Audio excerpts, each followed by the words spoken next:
আসসালামু আলাইকুম ওয়া রাহমাতুল্লাহি ওয়া বারাকাতুহু। প্রিয় শিক্ষার্থী বন্ধুরা, এ পর্বে আমরা দেখার চেষ্টা করব হলো যে ইলস ইফ মানে চেইনটা দেখাতে চেষ্টা করতে। এটাকে আমরা একটা ব্যাকআপে রেখে নেই।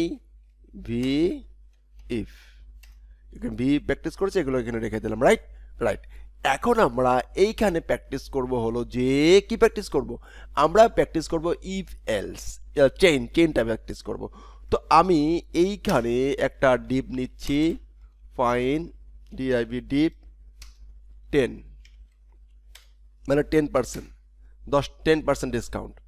এইখানে একটা ব্যক্তি যারা হলো যে আমি চাচ্ছি এমন একটা সিস্টেম বানাইতে যে সিস্টেমের প্রোডাক্ট মানে একটা কেউ প্রোডাক্ট কিনছে, আমার ই কমার্স সাইট থেকে প্রোডাক্ট কিনছে, তো একটা অ্যামাউন্ট কিনছে, আমি একটা অ্যামাউন্টটা বলে দিব, নির্দিষ্ট একটা অ্যামাউন্ট বলে দিব যে এই অ্যামাউন্ট হইলে এত টাকা, এই অ্যামাউন্ট হইলে এত টাকা ডিসকাউন্ট, মানে 100 কিনলে 100 টাকার বাজার করলে এত টাকা ডিসকাউন্ট, 100 বা 100 নিচের বাজার করলে 10 টাকা ডিসকাউন্ট, 200 বা 200 নিচে ডিসকাউন্ট করলে এত ডিসকাউন্ট, এইটা করলে এইটা করলে এইটা, এরকম কিছু শর্ত আরোপ করবো। তো আমি দুইটা শর্ত প্রথমত চেষ্টা করি। ডিপ সে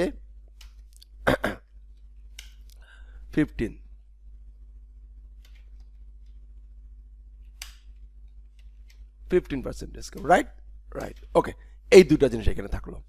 এখন আমি এইখানে চাচ্ছি যে সে আমার PRO product total price equal একটা সেম মতো বললাম যে 100 টাকা।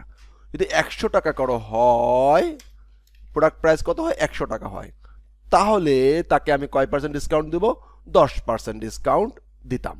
তো এইখানে আমি এখানে বলতে পারি ভি হাইপেন ইফ, রাইট। তো টোটাল প্রাইস ইকুয়াল 100 টাকা, ইকুয়াল 100 টাকা যদি হয়, তাহলে এইখানে প্রবেশ করবে, আদারওয়াইজ এইখানে প্রবেশ করবে V hyphen else. Right right এখন এটা থাকলো।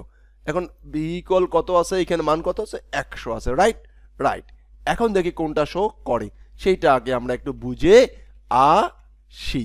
এখন এটা রিলোড দেই, দেখেন 10 শো করতেছে, তার মানে এইটা তো আমরা বুঝছি। ফাইন, এইটাকে বললাম যে 100 বা 100 নিচে, 100 বা 100 নিচে হইলে এইটা শো করো। ফাইন, এখন দেখি তিনি কোনটা শো করে।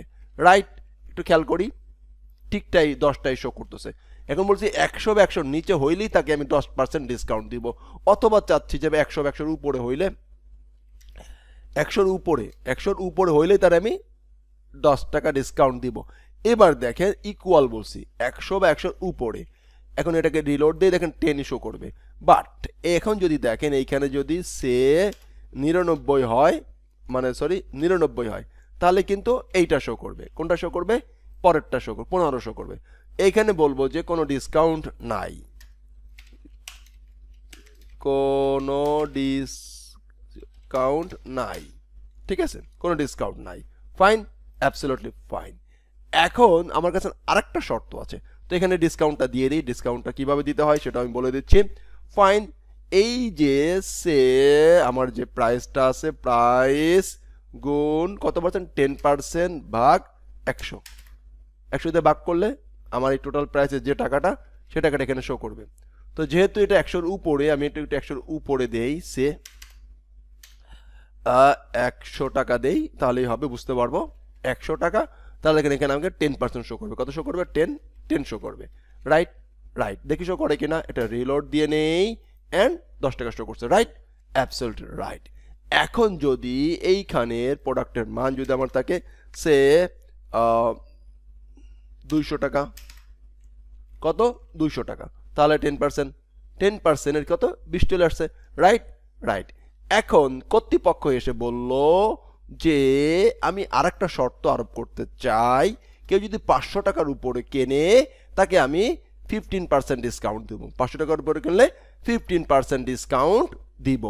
তাহলে আমরা সেটা কি করতে পারি, সেটার জন্য আমাদেরকে, এটা তো ডিসকাউন্ট নাই ঘর, তো ডিসকাউন্ট ডিপ ওকে, নাই ঘর, তো নাই ঘরে এটা আমরা পার করে দিলাম। ফাইন, এই মাঝখানে একটা ডিপ নিয়েছিলাম, এটা নাই ঘরে। এখন উপরে, এখন আরেকটা শর্ত আসছে যে 500-র উপরে 500-র উপরে যদি কেউ সেল করে 500 বা 500-র উপরে যদি কারো প্রোডাক্ট কেনে তারে আমি 15% ডিসকাউন্ট দেবো। কত পার্সেন্ট ডিসকাউন্ট দেবো? 15% ডিসকাউন্ট দিব। Fine fine, FIFTEEN 15, right. এখন যদি এটাকে চেক করি দেখেন 15 আসে নাই, 15 কিন্তু আসে নাই, 15 কিন্তু আসে নাই। উপরেটা শো করছে, এইটা শো করে নাই। এখন আবার এই কোনো ডিসকাউন্ট নাই, এটা শো করছে, ঝামেলা করলো না? এই ঝামেলাকে সলভ করার জন্য আমাদের চেইন ব্যবহার করতে হবে। যেমন এই একটা চেইনের একটা কাঠি, এই একটা চেইনের একটা হুক, এই একটা চেইনের একটা হুক, এগুলোকে চেইনে ব্যবহার করতে হবে। তো চেইনে ব্যবহার করার জন্য আমাদেরকে ইফ এল চেইন ব্যবহার করতে হবে। যারা জাভাস্ক্রিপ্ট করছেন তারা খুব ভালো করে এই বিষয়টা জানেন। এখন আমরা লিখবো v-else-if, এর ভিতরে আমি আমাদের শর্তটা লিখে দিব। আমার এখন শর্ত হলো যে product price greater than or equal কত? 500, রাইট? Absolutely right. এখন যদি এটাকে আমরা সেভ দেই এন্ড যদি এখানে এখন কিন্তু 15 শো করবে, দেখেন 15 শো করবে, 15 শো করবে, আর কিছুই শো করবে না। আচ্ছা 5 অন শো করছে, ফাইন। দেখি 100-100-র উপরে আছে। এই ক্ষেত্রে আমাদেরকে যেটা করতে হয় প্রিয় বন্ধুগণ তা হলো যে বড়টা আগে লিখতে হয়, বড়টা আগে লিখতে হয়। 500 এখানে, এইখানে হলো যে 100, রাইট? এইখানে দেব হচ্ছে 15, বড় থেকে শুরু হবে 15, আর এইখানে আসবে হচ্ছে যে 10। তো ফাইন ফাইন, এখন আমরা এইটাকে কপি করে এখানে রাখছি। ফাইন, এখানে 10%, এখানে 10%, রাইট? তো 500-র উপরে হইলে এইটা শো করবে, আর যদি 500-র উপরে না হয় পরবর্তী ঘরে চেক করবে, রাইট? রাইট। তো এখন আমাদেরকে দেখেন এইটা শো করতেছে, একটু চেকে যাই, প্রথমটাই শো করবে, কারণ এইটা দেখেন 15%, কত পার্সেন্ট? 15% এটা শো করছে, 15% শো করছে না? শো করছে। এখন যদি আমাকে এইটা 500-র নিচে হয়, দেখেন 400 টাকা হয়, তাহলে কিন্তু এইটা শো করবে 40, তাহলে আমাদের এই ঘরটা শো করবে, এই যে এই ঘরটা শো করবে, রাইট? দেখি শো করে কিনা। সেভ অ্যান্ড রিলোড, চলে শো করছে। এইভাবে করে কিন্তু আমরা প্রোডাক্টের টোটাল প্রাইসের উপরে বিভিন্নভাবে ডিসকাউন্ট দিতে পারবো। এখন শর্ত আরেকটা আসছে যে যদি কেউ 300-র উপরে সেল করে তাহলে আমি তাকে 12% ডিসকাউন্ট দিতে চাই। তাহলে আরেকটা ডিপ নিলাম, ডিপ নিয়ে কি করব বলেন তো? ওকে, TW12, আমরা 12% ডিসকাউন্ট, ফাইন। তো 12% ডিসকাউন্টের জন্য আমরা যেটা করব, প্রোডাক্ট প্রোডাক্ট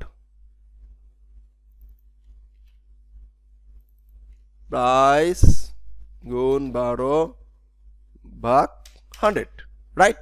রাইট। এইখানে এসে আমাদেরকে আবার কি করতে হবে? v-else-if এর ভিতরে বলে দিতে হবে, কি বলে দিতে হবে? আমাদেরকে বলে দিতে হবে যে টোটাল প্রাইস যেটা আছে সেই টোটাল প্রাইস যদি গ্রেটার দেন অর ইকুয়াল 300 হয় তাহলে দেব হচ্ছে 12%। তো এভাবে করে আমরা আমাদের কন্ডিশনাল ইফ এল চেইন যেটা আমরা বলি সেই জিনিসটা আমরা ব্যবহার করতে পারবো। 48 আসবে, কারণ এটা 300-র উপরে আছে, দেখেন 400 কিন্তু 300-র উপরে আছে, কিন্তু যখন 600 হয় তাহলে কিন্তু 15, তাহলে হচ্ছে 15। তাহলে এভাবে করে আমরা কন্ডিশনগুলো চেক করতে পারবো ইনশাআল্লাহ। তো যদি কেউ 99 টাকা হয় তাহলে বলবে ডিসকাউন্ট নাই, দেখেন ডিসকাউন্ট নাই। তাহলে এভাবে করে একাধিক কন্ডিশন আমরা অ্যাপ্লাই করতে পারতেছি ভিউ এর মাধ্যমে। আশা করছি আপনারা এই চেইন বিষয়টাও জাভাস্ক্রিপ্টে যেভাবে চেইন ব্যবহার করেছেন এইখানেও সেরকম চেইন ব্যবহার করবেন। এইখানেও ইলসেফ চেইন দিয়ে 10টা প্র্যাকটিস করার অনুরোধ থাকলো। বিশেষ করে আপনাদের হাত জোর করে অনুরোধ করছি, আপনারা মিনিমাম 10টা প্র্যাকটিস করবেন ইলসেফ চেইন দিয়ে। এই আমি যেটা দেখালাম এরকম প্র্যাকটিক্যালি যেমন যে মনে করেন যে ডোনেশন, কেউ যদি এত টাকা ডোনেশন দেয় তাহলে আমরা এতটা পার্সেন্ট একটা মানে কি করতে পারবো, মানুষদেরকে সেবা করতে পারবো, এরকম লেখেন। যে যেভাবে চিন্তা করেন সেইভাবে চিন্তা করে 10টা এক্সাম্পল আপনি লিখবেন ইনশাআল্লাহ। কারণ আপনি যত প্র্যাকটিস করবেন তত আপনার মাথার ব্রেন খুলবে। কারণ আমরা জানি বকতে বকতে বক্তা, না বকতে না বকতে তক্তা। তাহলে আমরা বক্তা হতে চাই এবং ভালোভাবে প্র্যাকটিস করতে। রাহমাতুল্লাহি ওয়া বারাকাতুহু।